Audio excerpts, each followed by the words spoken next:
our little balloon lit. Okay, so essentially pro-moon landers and people people at NASA as well, they all tend to think that the action of the air rushing out at high speed, okay, in this direction will give you an equal and opposite reaction in this direction, which acts upon the inner wall of the balloon and thus propels it forward. Obviously, you know, when we let go of a balloon, it just pops out and flies everywhere. But that's their explanation as to how it works. Okay, now if we take a look at a rocket engine, okay, a rocket, what we'd see is that here's my little rocket. Okie dokie, dum dum dum. There's my nozzle. Pretty good, eh?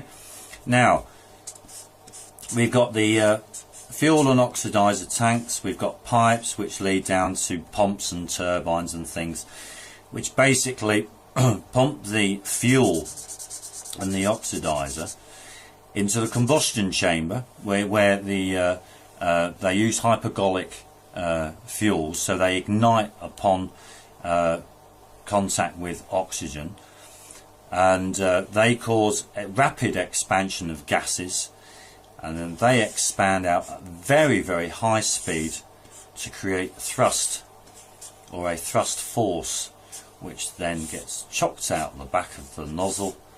Okay, now pro-moon landers and lots of people at NASA tend to think, or tend to promote the idea, that merely the action of the exhaust coming out from the combustion here to here will create an opposite and equal reaction that forces, or that causes, the rocket to move, to be propelled forward.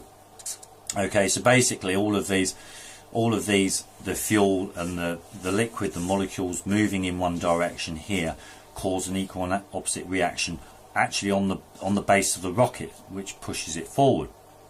Now that's their idea on how a rocket works. One very important thing to mention, and that is, as soon as all these gases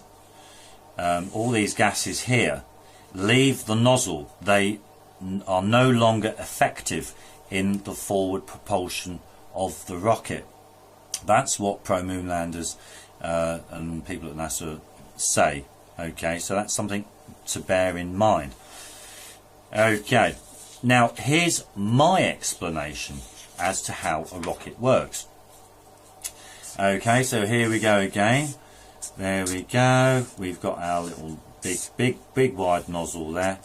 There we go. We've got our fuel tanks and oxidizer tanks. We've got the pipe work, goes down to turbines. Now, so the fuel and the oxidizer get pumped into the thrust chamber, or into the combustion chamber, very high speed. You get a burn or combustion of the gases.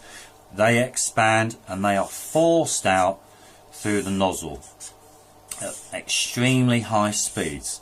Obviously, when we watch a rocket lift off and launch, we see this. You know, it's clearly observable.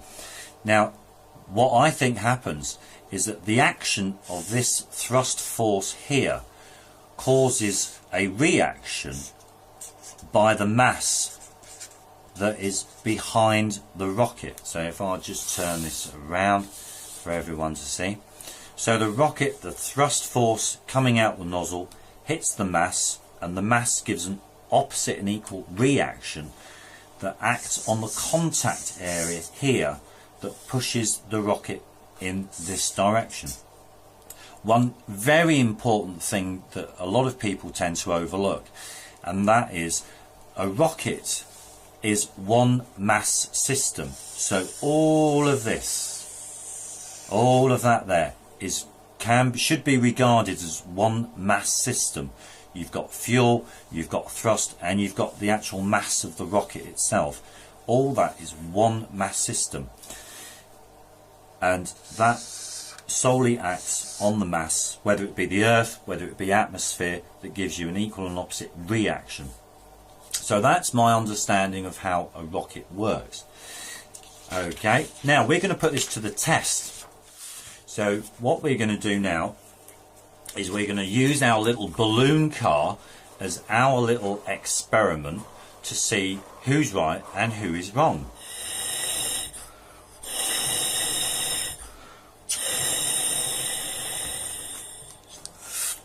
There we go, and see how well it performs. See what it does. There we go. So we've blown up our balloon, and there we go. There we go. And as you can see, there we go. It's going pretty well. What I'm saying basically is that the air just coming out of the straw acts on the atmosphere that's in the room, which causes a reaction which then pushes the whole lot forward. Because you've got to remember, and that is that the air coming out of the straw actually moves with the vehicle. It doesn't get left behind or anything, it actually moves with it. That's why we have to remember that it's a mass system. Okay, so how we're going to check to see whether who's right or who's wrong is what we're going to do. We're going to divert the air that comes out of the straw, end of the straw. And we can do this simply by using a piece of paper. We're going to attach. There we go. Now I'm going to put the paper, I hope everyone can see this. There's at least a 2-inch gap there. I'm not sure whether everyone can see that. There we go. There's a gap where the straw, from the distance from the end of the straw to the paper. Basically, you're not restricting the air movement that's coming out of the bottle and the straw. So, because the air can dissipate everywhere out the sides and everything. Okay. Now, if pro-moon landers are correct in that the air moving this direction will cause an equal and opposite direction force in that direction, then it should move. Whereas if I'm correct and that it needs the mass of the atmosphere to act against, this shouldn't move, basically. Okay, because we've actually diverted the thrust force of the balloon car. Okay, so we're going to now put it to the test. So here we go. Let's just line it up. Here we go, and we're off. And we're off. And we're off. It's not moving.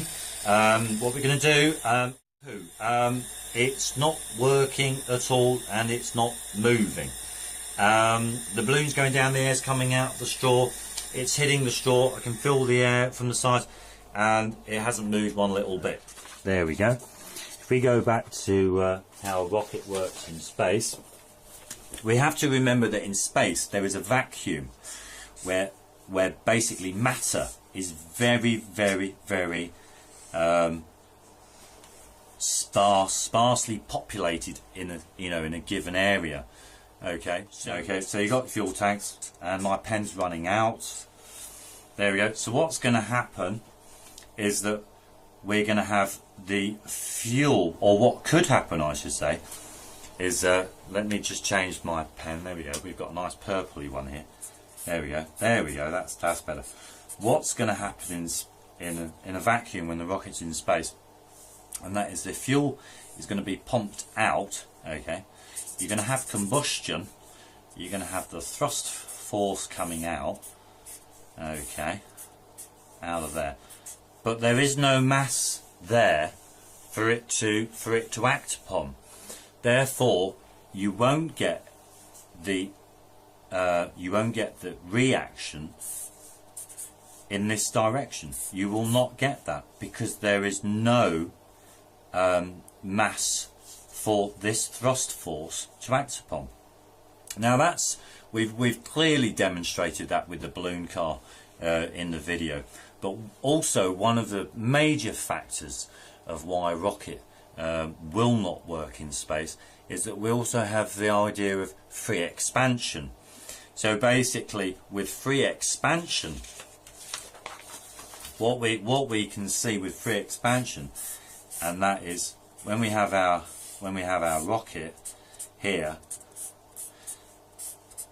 there we go, and we have our pipe work going into the combustion chamber. As soon as the valves are open to allow the fuel and the oxidizer into the combustion chamber, they'll just be sucked straight out by the vacuum of space. like this, and the rocket will just remain stationary. It won't go anywhere. Now, I'm not sure about you, but after watching this video, I mean, how, you know, there's a lot of bullshit in life at the end of the day, and to me, rockets working in space is just part of it.